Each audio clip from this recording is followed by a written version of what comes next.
그래서 부모님들이 열심히 공부해서 좋은 회사를 들어가라고 하지 열심히 공부해서 사업하라는 말씀은 하지 않으십니다. 20, 30년간 열심히 일했는데 왜 남아있는 건 이것뿐이지? 하는 생각이 들 겁니다. 직장인으로 부자가 되느냐, 사업을 해서 부자가 되느냐보다 현실에서 해답을 찾아야 합니다. 안녕하세요. 우리 가족 부자되기입니다. 이 영상을 보시는 분들 중에 직장인 계시죠? 왜 직장인이 되셨나요? 일단 첫 번째로는 안정적인 급여를 들 수가 있습니다. 매달 꼬박꼬박 돈이 들어오는 것 때문에 그런 안정적인 면에서 직장인을 많이들 선호를 하시죠. 그리고 두 번째로는 급여 이외의 각종 복지 혜택 등을 들 수가 있습니다. 경조사 지원이라든지 의료비, 또 휴양소 등의 그런 혜택들을 받을 수가 있죠. 그러나 직장인이 부자가 되기는 힘든 편입니다. 직장인 중에서는 중소기업에 다니거나 대기업에 종사하는 분들이 계신데, 일단 사람들이 많이 선호하는 대기업을 예로 들겠습니다. 사람들이 선호하는 대기업은 한 달에 500만 원에서 600만 원 정도 받습니다. 그렇게 소득 수준이 높아지면 품위 유지비처럼 좋은 차를 구매하게 되고, 또 옷이라든지 외식비 등의 씀씀이가 월급에 비례하여 커지게 됩니다. 더구나 자식까지 있으면 자식이 돈 먹는 하바일 정도로 많이 들어가게 됩니다. 그렇게 시간이 흘러 뒤돌아보면 직장 다닐 때 생활은 넉넉했으나 퇴직 후 남아있는 현금 자산이 별로 없습니다. 20, 30년간 열심히 일했는데 왜 남아있는 건 이것뿐이지? 하는 생각이 들 겁니다. 그러면 사업은 어떨까요? 사업은 잘 되면 큰 돈을 벌 수가 있습니다.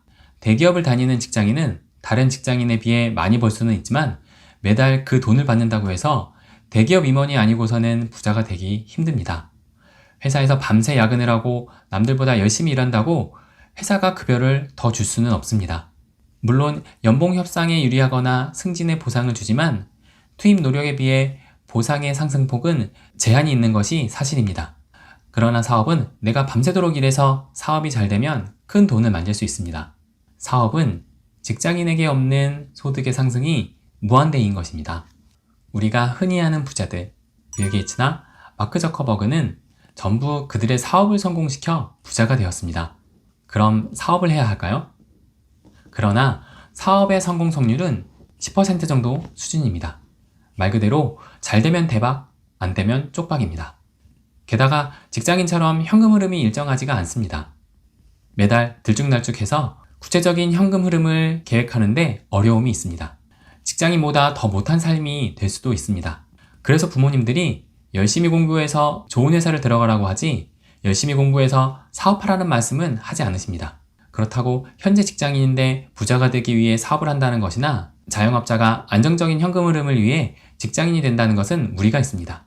즉, 직장인으로 부자가 되느냐, 사업을 해서 부자가 되느냐보다 현실에서 해답을 찾아야 합니다. 해답을 찾지 않아 미래를 내다보지 못하고 생각 없이 살게 되면 부자는커녕 노후 생활을 망칠 수가 있습니다. 그 결과는 통계청의 자료를 보면 알 수 있습니다. 매년 말에 통계청 가계금융복지조사를 발표합니다. 우리나라에서 가장 많은 자산을 보유한 나이대는 50대입니다. 총 자산 4억 9천만 원. 부채를 뺀 순자산이 4억 원입니다. 참고로 40대는 순자산이 3억 6천만 원, 30대는 2억 3천만 원입니다. 우리나라에서 가장 자산이 많다는 50대의 평균 순자산이 4억 원. 그럼 50대는 은퇴를 앞두고 있는 나이대로 은퇴 뒤 30년을 더 산다고 가정하고 죽을 때까지 얼마나 돈이 필요한지 계산해 보겠습니다. 한 달 생활비 300만 원으로 계산을 하면 죽을 때까지 필요한 금액은 10억 8천만 원. 생활비를 조금 낮춰서 200만 원으로 계산을 해도 7억 2천만 원. 이것은 물가상승률, 화폐가치 변동을 고려하지 않은 단순 계산입니다. 그것을 감안하게 되면 그 금액은 더 커질 것입니다. 은퇴 후 넉넉한 삶을 위해서는 11억 원이 필요합니다. 생활비를 줄여서 살아간다 해도 7억 원 정도가 필요합니다. 그러나 은퇴를 앞둔 50대의 순자산은 4억 원입니다. 즉, 우리나라 평균 50대는 노후 준비가 부족하다고 할 수 있습니다. 그럼 현재 직장인, 자영업자를 대상으로 한 통계청의 설문자료를 보겠습니다. 노후 준비 잘됨 8.6%, 노후 준비 보통 35.6%, 노후 준비 부족 55.8%. 이 결과만 봐도 우리나라 국민 절반 이상은 노후 준비가 부족하고 보통 수준까지 더하면 우리나라 국민 90% 이상이 노후 준비가 불안정하다는 것을 알 수 있습니다. 실제로 직장인 80.9%, 자영업자 85.1%가 노후 준비를 거의 하지 못하고 있다고 답했습니다. 자신이 일하고 있을 때는 보이지 않습니다. 일단 당장 먹고 살고 즐기고 사는데 문제가 없으니까요. 그러나 은퇴를 앞두거나 은퇴를 하고 나면 현실을 마주하게 됩니다. 지금 사는 것처럼 큰 생각 없이, 고민 없이 살다가는 돈 없는 비참한 노후를 맞이할 수 있습니다. 50대까지 정말 금방 갑니다. 결혼하신 분들은 더 느끼실 겁니다. 아이 키우다 보면 세월이 정말 훌쩍 갑니다. 돈 없는 노후를 맞이하지 않으려면 지금부터 노후 준비가 필요하다고 생각을 합니다. 20대인 분들도 직장을 다니기 시작한 순간부터 노후 준비를 해야 할 때라고 생각합니다. 저희 관심사도 노후 준비입니다.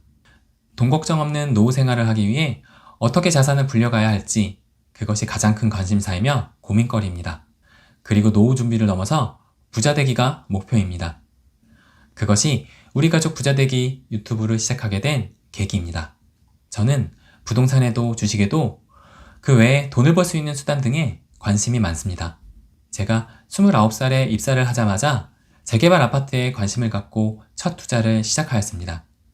그것을 시작으로 꾸준히 자산을 불려가고 있습니다. 그래서 우리 가족 부자 되기를 통해 제가 자산을 불렸던 방법, 또 어떻게 돈을 굴려야 하는지, 제가 했던 방법 등을 공유할 예정입니다. 또한 부자가 되는 데 있어서 가장 큰 첫걸음은 마인드입니다. 끊임없이 마인드를 변화시키고 긍정적인 마인드를 머릿속에 채워나가야 합니다. 마인드를 세워나가기에 가장 좋은 것은 책입니다. 그래서 제가 읽었던 책들 중 부자 마인드를 갖추기에 좋은 책들을 소개할 예정입니다. 지금 일을 하고 있는 그 순간부터 노후 준비는 물론이고 부자 되기 실천을 시작해야 할 때입니다. 그리고 우리 개미들도 부자가 될 수 있다는 것을 보여줍시다.